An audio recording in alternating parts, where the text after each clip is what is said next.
একটি রাজ্যের রাজকন্যা, রূপ, গুণ আর ইমানি আলোয় যিনি ঝলমলে, তার জন্য এলো দেশের সেরা রাজপুত্রদের বিবাহের প্রস্তাব।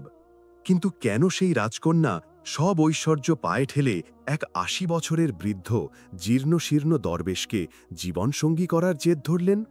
রাগের বশে নবাব যখন নিজের কন্যাকে শাস্তি দিতে সেই দরবেশের কুঁড়েঘরে নির্বাসিত করলেন, তখনও কি তার মনে এতটুকু অনুশোচনা জাগেনি? কেনই বা আল্লাহওয়ালা সেই দরবেশের ওপর নবাব প্রতিশোধ নিতে চাইলেন? আর সেই প্রতিশোধের ভয়ানক পরিণতি কি হয়েছিল? আসুন আজ সেই আশ্চর্য ঘটনার প্রতিটি ধাপের সাক্ষী হই, যেখানে ধৈর্য ও আল্লাহর প্রতি অবিচল বিশ্বাস এক কঠিন পরীক্ষায় উত্তীর্ণ হয়েছিল। এক সময় বাংলার এক প্রতাপশালী শাসক নবাব আল সিরাজ তার রাজ্যের সুশাসন ও ঐশ্বর্যের জন্য পরিচিত ছিলেন। তার ছিল এক অনিন্দ্য সুন্দরী, ধর্মপরায়ণ ও নম্র স্বভাবের কন্যা, রাজকন্যা আয়শা। নবাব তার কন্যাকে অত্যন্ত ভালোবাসতেন। যখন আয়শার বিবাহের সময় হল, তখন দূর দূরান্তের ধনী রাজা ও সুলতানদের কাছ থেকে তার জন্য একের পর এক প্রস্তাব আসতে লাগল। নবাব উপযুক্ত পাত্রের খোঁজ করছিলেন, কিন্তু তিনি তার উচ্চাকাঙ্ক্ষার সঙ্গে মানানসই কাউকে পাচ্ছিলেন না। একদিন সেই শহরে এলেন প্রায় ৮০ বছর বয়সী এক বৃদ্ধ ফকির বা দরবেশ। তিনি সরাসরি নবাবের দরবারে এসে বললেন, আমি আপনার রাজকন্যাকে বিবাহ করতে চাই। এই কথা শোনার সঙ্গে সঙ্গেই নবাবের মেজাজ সপ্তমে চড়ল। তিনি ক্রুদ্ধ হয়ে চিৎকার করে বললেন, তোমার এত সাহস হয় কি করে? তোমার এতটুকু ক্ষমতা যে তুমি আমার একমাত্র কন্যার কথা ভাবো? তিনি প্রহরীদের নির্দেশ দিলেন, তাড়াতাড়ি এই অভদ্রের গর্দান নাও। আমার মেয়েকে নিজের স্ত্রী করার কল্পনাও এ কিভাবে করল? ফকিরকে গ্রেপ্তার করা হলো এবং কারাগারে নিক্ষেপ করা হলো। কারাগারে নিয়ে যাওয়ার সময় ফকির বললেন, আপনারা একটু বোঝার চেষ্টা করুন। আমি আপনার কন্যাকে বিয়ে করতে চাই, তবে এর পেছনে একটি অতি বড় কারণ আছে। কিন্তু নবাব তখন কেবলই ক্রোধে অন্ধ। তিনি বললেন, আমি আর একটা কথাও শুনতে চাই না। একে নিয়ে যাও এবং বেত্রাঘাত করতে থাকো। বৃদ্ধ ফকিরের ওপর কারাগারে নির্মমভাবে চাবুক মারা হচ্ছিল। এই অত্যাচারের খবর রাজকন্যার কাছে পৌঁছালে তিনি দ্রুত বাবার কাছে এলেন। তিনি বিনীতভাবে বললেন, আব্বাজান, আপনি এ কি করছেন? একজন বয়স্ক ও ধর্মপরায়ণ মানুষের সঙ্গে এমন আচরণ করা একেবারেই উচিত নয়। নবাব রাগাত স্বরে বললেন, তুমি এর মাঝে এসো না। রাজকন্যা আয়েশা ফকিরদের প্রতি অত্যন্ত শ্রদ্ধাশীল ছিলেন এবং তিনি জানতেন কারো প্রতি এভাবে জুলুম করা উচিত নয়। তিনি বললেন, যিনিই হন, এই রাজ্যের রাজা হয়ে এভাবে একজন বৃদ্ধের ওপর আপনি অত্যাচার করুন, এটা আমি পছন্দ করি না। নবাব তখন শুধু মেয়েকে শান্ত করার জন্য বললেন, ঠিক আছে, আমি তোমার কথা মানব, তুমি এখন এখান থেকে যাও। রাজকন্যা সেদিন চলে এলেন, কিন্তু তখনও তিনি জানতেন না যে এই দরবেশটি তার জন্যই বিবাহের প্রস্তাব নিয়ে এসেছিলেন। পরে যখন তিনি এ বিষয়ে জানতে পারলেন, তখন তিনি আবার বাবার কাছে এসে সরাসরি জিজ্ঞেস করলেন, আব্বাজান, ওই দরবেশ কি সত্যি আমাকে বিয়ে করার প্রস্তাব দিয়েছিলেন? নবাব তার কর্মচারীদের কঠোরভাবে নিষেধ করে দিয়েছিলেন, কারণ তিনি জানতেন তার কন্যা খুবই জেদি এবং একবার যা সিদ্ধান্ত নেয় তা অক্ষরে অক্ষরে পালন করে। এখন যখন তিনি জানলেন যে তার মেয়ে সত্য জানতে পেরেছে, তখন তিনি রাগে গর্জে উঠলেন, আমার একমাত্র এবং প্রিয় কন্যার কথা এই বুড়ো ফকির কিভাবে ভাবল? আয়েশা ছিলেন দূরদর্শী। তিনি বাবার সামনে চুপ রইলেন, কিন্তু মনে মনে ভাবলেন, যদি একজন দরবেশ তাকে বিয়ে করতে চান, তবে এর পেছনে নিশ্চয়ই কোনো গভীর কারণ লুকিয়ে আছে। তিনি সেই ফকিরের সঙ্গে দেখা করার জন্য গোপনে কারাগারে গেলেন। ফকিরকে জিজ্ঞেস করলেন, আপনি আমাকে কেন বিয়ে করতে চান? ফকির শান্তভাবে উত্তর দিলেন, যখন তুমি আমাকে বিবাহ করবে, তারপরেই তুমি নিজেই জানতে পারবে কেন আমি তোমাকে বিয়ে করেছি। আয়েশা দৃঢ়তার সঙ্গে বললেন, আমি আপনাকে বিয়ে করতে প্রস্তুত। এই খবর সমগ্র রাজ্যে দাবানলের মতো ছড়িয়ে পড়ল। লোকে নানা মন্তব্য করতে শুরু করল যে শাহজাদি সেই বুড়ো ফকিরকে বিয়ে করতে চাইছেন এবং তিনি নাকি এতে নিজেই রাজি। নবাব তার কন্যাকে অনেক বোঝানোর চেষ্টা করলেন, কিন্তু আয়েশা বললেন, আপনি আমাকে এত আদর যত্নে মানুষ করেছেন, আমার সব খাহিশ পূরণ করেছেন।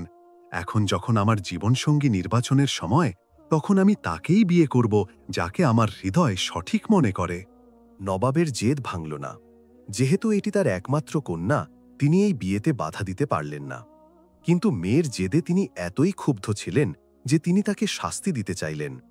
তিনি রাজ্য জুড়ে ঘোষণা করলেন, আমার কন্যার বিবাহ হচ্ছে, কিন্তু এটি হবে খুবই সাদামাটা, শুধু নিকাহা হবে। আজ থেকে আমার কন্যা রাজপ্রাসাদে থাকবে না, সে তার স্বামীর সঙ্গে তার কুঁড়ে ঘরেই থাকবে। নবাব চেয়েছিলেন যখন আয়েশাকে সব আরামায়েশ ছেড়ে সেই ফকিরের সঙ্গে থাকতে হবে, তখন এর চেয়ে বড় শাস্তি রাজকন্যার জন্য আর কি হতে পারে। সবাই নবাবের এই অদ্ভুত নির্দেশে বিস্মিত হল, কিন্তু রাজকন্যা আয়েশা ছিলেন অবিচল। তিনি বললেন, আমি যখন তাকে স্বামী হিসেবে গ্রহণ করছি, তখন আমার স্বামী যেখানে থাকবেন আমিও সেখানেই থাকব। বিয়ে সম্পন্ন হল, রাজকন্যার রাজকীয় জীবন শেষ হল। ফকির আবেদ শাহের কুঁড়ে ঘর ছিল কেবল একটি গাছের নিচে পাতা ছোট্ট ঝুপড়ি। সেখানে পৌঁছে ফকির বললেন, এটি আমার ছোট্ট নীভ, এখন তোমাকে এখানেই থাকতে হবে। তুমি কারণ না জেনে আমাকে বিয়ে করলে, তোমার এই নেক চিন্তার জন্য আমি কৃতজ্ঞতা জানাই, কিন্তু আমার কাছে ধন সম্পদ কিছু নেই। আমি সারাদিন অভুক্ত থাকি, রাতে ইবাদত করি, যখন আল্লাহ দেন তখন খাই। তুমি কি এই কঠিন হালতে আমার সঙ্গে থাকতে পারবে? আয়েশা বললেন, আমি যখন আপনাকে বিবাহ করেছি তার মানে এটাই যে আপনি আমাকে যে অবস্থাতেই রাখবেন, আমাকে সেই অবস্থাতেই আল্লাহর সন্তুষ্টির জন্য থাকতে হবে। ফকির বললেন, আমি তোমাকে বিয়ে করেছি, এর পেছনে দুটো বড় রহস্য আছে, কিন্তু তুমি কেন আমাকে বিয়ে করলে? আয়েশা উত্তর দিলেন, আমি আল্লাহর কাছে দোয়া করেছিলাম, আমার জীবনে যদি কোনো নেককার মানুষ আসে তবে আমি তাকেই আমার স্বামী হিসেবে গ্রহণ করব, সে রাজকুমারী হোক বা দরবেশ। যেদিন আপনি আমার সামনে এলেন, আমি দেখলাম আমার দোয়া নিজের চোখে কবুল হচ্ছে, তাই আমি আপনাকে বিয়ে করতে রাজি হলাম।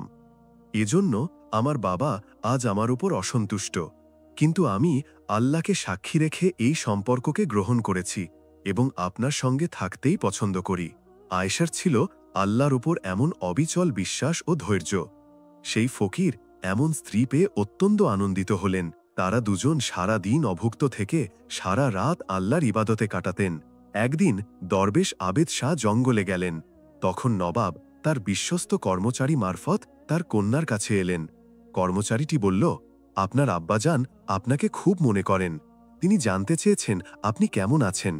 তিনি বলেছেন, যদি আপনি মহলে ফিরে আসতে চান তবে আমরা আপনাকে ফিরিয়ে নেব এবং এই সম্পর্কও ভেঙে দেব। এই কথা শুনে রাজকন্যার হৃদয় ভারাক্রান্ত হল, কিন্তু তিনি দৃঢ়ভাবে বললেন, আমার বাবা হয়তো আমাকে চিনতে পারেননি, আমি আমার স্বামীর সঙ্গে খুব খুশি আছি এবং আল্লাহর ফয়সালায় সন্তুষ্ট। তিনি আমার স্বামী, আমি তাকে নিয়েই সুখে আছি। কর্মচারীটি নবাবের পক্ষ থেকে একটি বিরাট মুক্ত সেখানে রেখে গেল। দরবেশ ফিরে এসে মুক্তটি দেখে জিজ্ঞেস করলেন, এটা তোমাকে কে দিয়েছে? সবকিছু শুনে তিনি বললেন, যদি তুমি এখানে খুশি না থাকো এবং তোমার বাবার কাছে যেতে চাও তবে যেতে পারো, আমি কোনো অভিযোগ করব না, আমি চাই তুমি সুখী হও। আয়েশা বললেন, আমি এখানে খুব খুশি, আমার কোনো কিছুর অভাব নেই, আমি সব কিছু আপনার মাঝেই পেয়েছি, আমি আল্লাহর সন্তুষ্টির জন্য এখানে সুখে আছি, আর এই মুক্তটি আমি রাখতে চাই না। কর্মচারী জোর করে রেখে গেছে। তিনি বললেন, আল্লাহর দেওয়া ছাড়া অন্য কোনো কিছুর প্রতি আমার কোনো আকর্ষণ নেই। এই কথাটি বলার সঙ্গে সঙ্গেই মুক্তটি সেখান থেকে উধাও হয়ে গেল। দরবেশ হেসে বললেন, তুমি একজন নেক ও পবিত্র নারী, এই মুক্তটি যেখান থেকে এসেছিল সেখানেই ফিরে গেছে। এমনকি কোনো কোনো রাতে খেজুরও জুটত না। একদিন রাতে দরবেশ ইবাদত করছিলেন, তখন তিনি কারো আসার শব্দ শুনতে পেলেন। দেখলেন এক লোক মাথায় খাবারের থালা নিয়ে আসছে। সে বলল, নবাব সাহেব তার মেয়ের জন্য রাতের খাবার পাঠিয়েছেন, বলেছেন সে যেন শুধু পানি না খেয়ে থাকে, তার বাবা জীবিত আছেন, তিনি তাকে সব দিতে পারেন। আয়েশা বললেন, আমার কোনো খাইশ নেই, আমার কোনো প্রয়োজন নেই, আমি শুধু আমার আল্লাহর কাছে চাই, যাও এই খাবার নিয়ে ফিরে যাও, আল্লাহ আমাকে যা খাওয়াবেন আমি তাই খাব। চাকরটি খাবারের থালা নিয়ে দাঁড়িয়ে রইল। আয়েশার এই কথা শুনে দরবেশের চোখ ভিজে গেল। তিনি আল্লাহর দরবারে দোয়া করলেন, ইয়া আল্লাহ, সে তোমারই কাছে চায়, আমার কারণে সে শুকরিয়ার সঙ্গে জীবন কাটাচ্ছে, কখনো উফ পর্যন্ত করেনি। তুমি আমার স্ত্রীর জন্য আসমান থেকে এমন ফল নাজিল করো যা কেউ কখনো দেখেনি। ফকিরের দোয়া কবুল হল।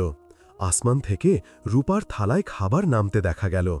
নবাবের কর্মচারী এই অলৌকিক দৃশ্য দেখে কিং কর্তব্য বিমূঢ় হয়ে তার খাবারের থালা নিয়ে মহলে ফিরে গেল। আয়শা তখন তার স্বামীর সঙ্গে সেই আসমানি খাবার খেলেন। বিয়ের পর এই প্রথম তিনি পেট ভরে আহার করলেন এবং আল্লাহর শুকরিয়া আদায় করলেন। নবাবের কর্মচারী মহলে ফিরে এসে সব জানাল, আপনার কন্যার জন্য আসমান থেকে রূপার থালা নামছে। সে কোনো ফকির নয়, মনে হচ্ছে কোনো রাজ্যের রাজকুমার। নবাবের কানে কথাগুলো বাজতে লাগল, কিন্তু তিনি বিশ্বাস করলেন না। তিনি ছদ্মবেশে গোপনে ফকিরের কুঁড়েঘরের কাছে গিয়ে দেখলেন দরবেশ দুয়া করছেন এবং আসমান থেকে থালা নামছে। এসব দেখে নবাবের রাগ বেড়ে গেল। তিনি ভাবলেন, এই ফকির একজন বড় জাদুকর, আমার মেয়েকে সে জাদু করে রেখেছে। তিনি একজন জাদুকরকে ডেকে সেই ফকিরকে শেষ করার পরিকল্পনা করলেন। নবাবের বিশেষ কর্মচারী বলল, আমি এমন একজন জাদুকরকে চিনি যার জাদুর কাছে কেউ টিকতে পারে না।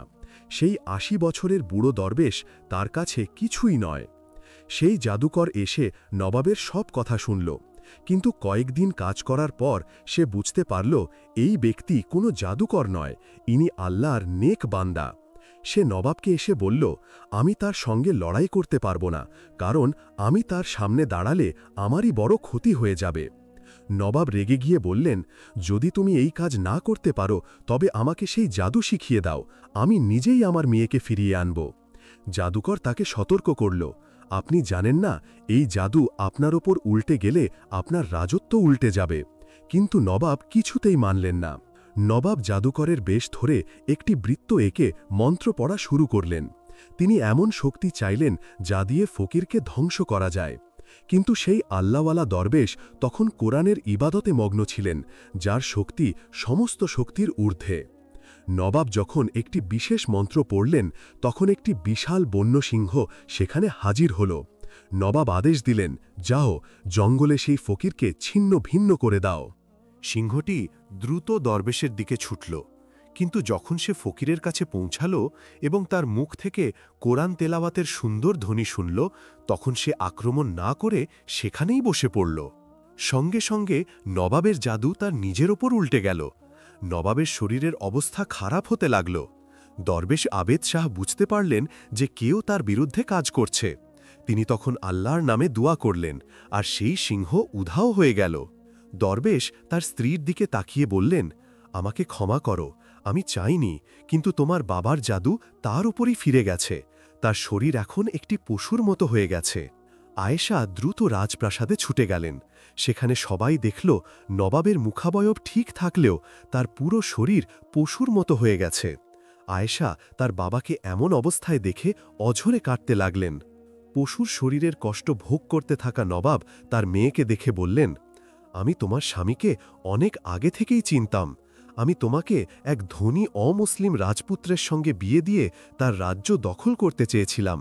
এ কারণেই আমি তোমাকে সেই কথা বলিনি, কারণ তুমি ধার্মিক হওয়ায় সত্যের পথের স্বামী চাইতে। তিনি স্বীকার করলেন, সেই ফকির যখন আমাকে একজন মুসলমানের সঙ্গে তোমার বিয়ে দেওয়ার জন্য বললেন, তখন আমি তাকে এত ঘৃণা করলাম যে সৈন্যদের দিয়ে চাবুক মারলাম। তবুও সে আমার পিছনে পিছনে মহলে এলো তোমাকে বিয়ে করার প্রস্তাব নিয়ে। আমি ভেবেছিলাম কুঁড়ে ঘরে তুমি কষ্ট পাবে এবং ফিরে আসবে, কিন্তু তুমি ধৈর্য আর শুকরিয়ার সঙ্গে সেখানেই ইবাদাত শুরু করলে। যখন দেখলাম আসমান থেকে তোমাদের জন্য খাবার নামছে, তখন আমি তোমাদের উপর জাদু করলাম, যা আমার করা উচিত হয়নি। এর ফলেই আমার শরীর পশুর মতো হয়ে গেল। তিনি ফকিরের কাছে ক্ষমা চাইলেন। আয়েশা তার বাবাকে সান্ত্বনা দিলেন। তিনি বললেন, আব্বাজান, আল্লাহ যা চান সেটাই উত্তম হয়। আমার ভাগ্যে সবচেয়ে ভালো স্বামী জুটেছে, যিনি আল্লাহ ভীরু, পরহেজগার, সৎ এবং স্ত্রীকে সম্মান দেন। আমি কখনো সম্পদ চাইনি, আমি আল্লাহকে চেয়েছি। রাজকন্যা যখন তার ঈমানী দৃঢ়তার কথা বলছিলেন, ঠিক সেই মুহূর্তে এক অলৌকিক ঘটনা ঘটল। সেই ৮০ বছরের বৃদ্ধ দরবেশের চেহারা নিমেষে বদলে গেল। তিনি পরিণত হলেন এক পরম সুন্দর যুবকে। আয়েশা নিজের চোখকে বিশ্বাস করতে পারলেন না। তিনি তার স্বামীর দিকে তাকিয়ে বললেন, সুবহান আল্লাহ, আপনি কে? সেই যুবক বললেন, আমিই তোমার স্বামী। তুমি ধৈর্য ও কৃতজ্ঞতার সঙ্গে আমাদের জীবন কাটিয়েছ। আল্লাহ পাক তোমার ওপর খুশি হয়ে তোমাকে সেই স্বামী দান করেছেন যার তুমি যোগ্য ছিলে। যুবক দরবেশ তখন বললেন, এই কুড়ে ঘর, এই ফকিরি জীবন, এসবই ছিল তোমার ঈমান ও ধৈর্যের পরীক্ষা। তুমি সেই পরীক্ষায় সফল হয়েছ। আমি তোমাকে সেখানে নিয়ে যাচ্ছি যেখানে তুমি তোমার মালিকা হবে। এভাবেই ধৈর্য এবং আল্লাহর প্রতি অবিচল বিশ্বাসী এক রাজকন্যা তার জীবন পরীক্ষায় উত্তীর্ণ হয়ে নিজের প্রাপ্য পুরস্কার লাভ করলেন। এরকম আরও শিক্ষণীয় গল্প শুনতে আমাদের চ্যানেলটি সাবস্ক্রাইব করে রাখবেন। ইনশাআল্লাহ আপনাদের জন্য যাতে আরও সুন্দর সুন্দর ইসলামিক গল্প নিয়ে আসতে পারি, এজন্য দোয়া করবেন। জি, দেখা হচ্ছে পরে কোনো ভিডিওতে। এ পর্যন্ত আমাদের পাশে থাকবেন। আর একটা গুরুত্বপূর্ণ মেসেজ, আমরা মুসলিম হিসাবে সবার ওপর 5 ওয়াক্ত নামাজ ফরজ। আমরা 5 ওয়াক্ত নামাজ আদায় করব, রাসূল সাল্লাল্লাহু আলাইহি ওয়াসাল্লামের ওপর দরুদ পাঠ করব। আসসালামু আলাইকুম ওয়া রাহমাতুল্লাহি ওয়া বারাকাতুহু।